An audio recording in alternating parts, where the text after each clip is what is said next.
Okay, okay, you. Okay, I'm Vivian Smith.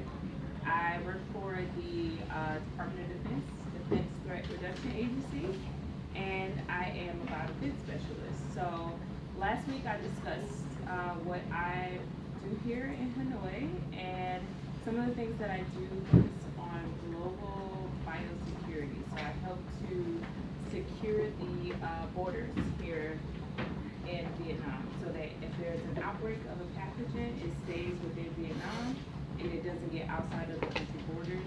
And if there is an outbreak outside of Vietnam, it doesn't get into the country. So that's a brief introduction of what I did, what I talked about last week and who I am. And I am Kenyatta Brown. I work at St. Paul American School here in Hanoi.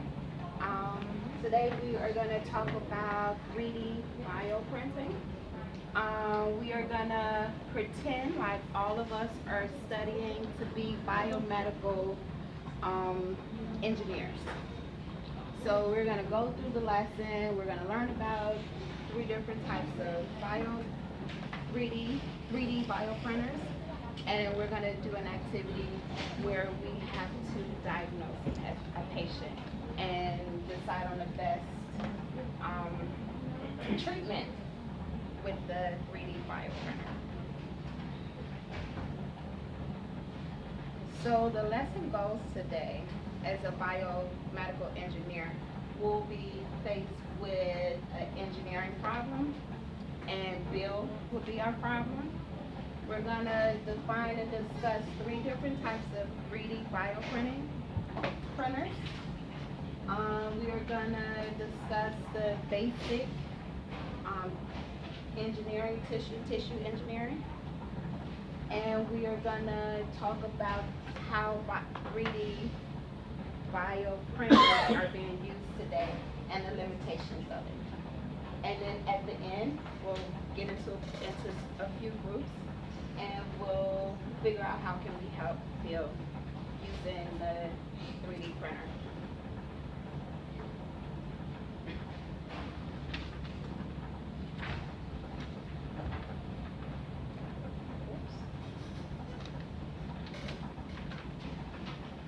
So as biomedical engineers, we're going to form teams.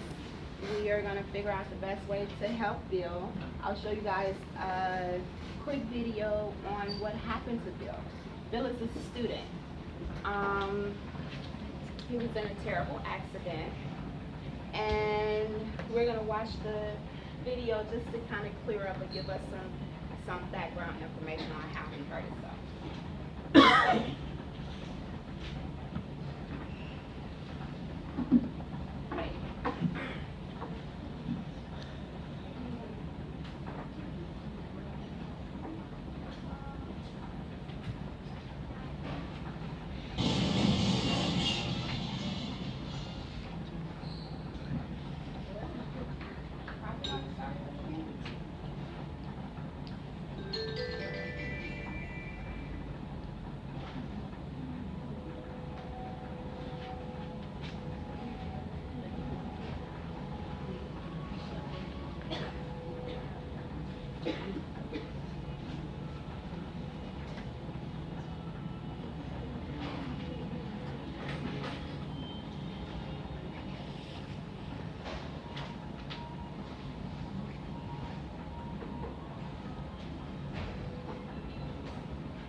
So Bill he's still alive, hopefully. Bill is just a regular young adult doing regular young adult things such as standing in the middle of the street texting on his cell phone. Like, how crazy is that? But he sustained 3 injuries. So he hurt his muscle in his right leg. He has missing skin on his right arm, and he shattered his bone in his left leg. So after we go through the lesson and define all of the different types of printers, we're gonna have to figure out what's the right printer or right treatment to fix all of this stuff. So we need you guys. We need you guys to think about becoming biomedical engineers. The field is needed, but it's not a lot of people in the field. So we're gonna learn more about bioprinting. So have you guys heard of 3D printers before? No? No one heard of 3D printers? The printers, they're similar to this one over here, where you print using like a plastic material, and you create an object in a 3D software, similar like engineers do when they create floor plans for houses. And the 3D printer, you just print it out. So this is similar to the 3D printer.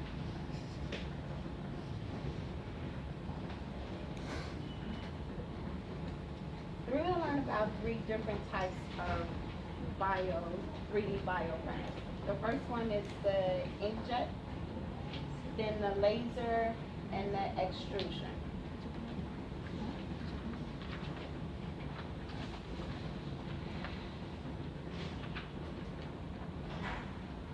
The inkjet is similar to the inkjet printer that you guys probably use at home or maybe at school or at work. You guys, are you familiar with the inkjet printer? So it's very similar to the inkjet printer. It has its own set of limitations. It has low viscosity.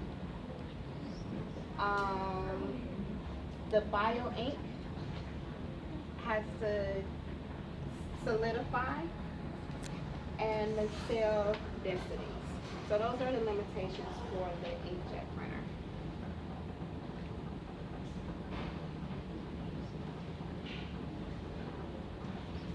The best way to use the inkjet bioprinter is for skin grafting, to replace damaged skin. I have a quick video to show you how the inkjet bioprinter works.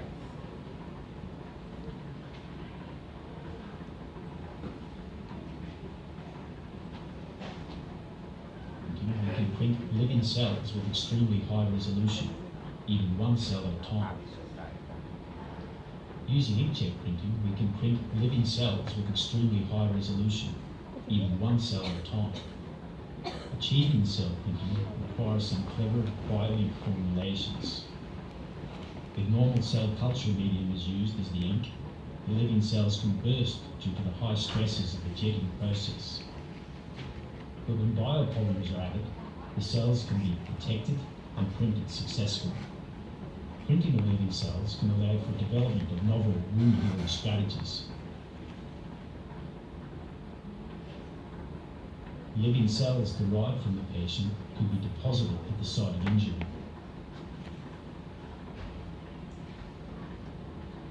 Different types of cells could be built up in sequential layers. Such a strategy can accelerate healing or reduce trauma after surgery.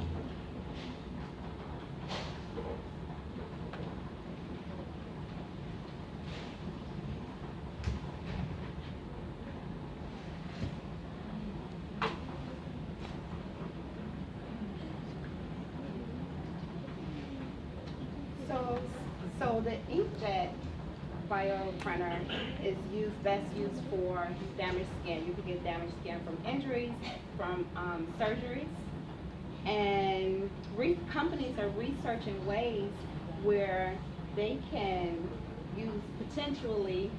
We still haven't gotten that far. Potentially use inkjet bioprinters to treat wounded soldiers right at the point of the battlefield, right on the battlefield. Our next is laser bioprinting. And it is similar to, say if you have a shirt or a dress and you want to add polka dots to it. So it focuses on a certain spot and it adds the dots to that spot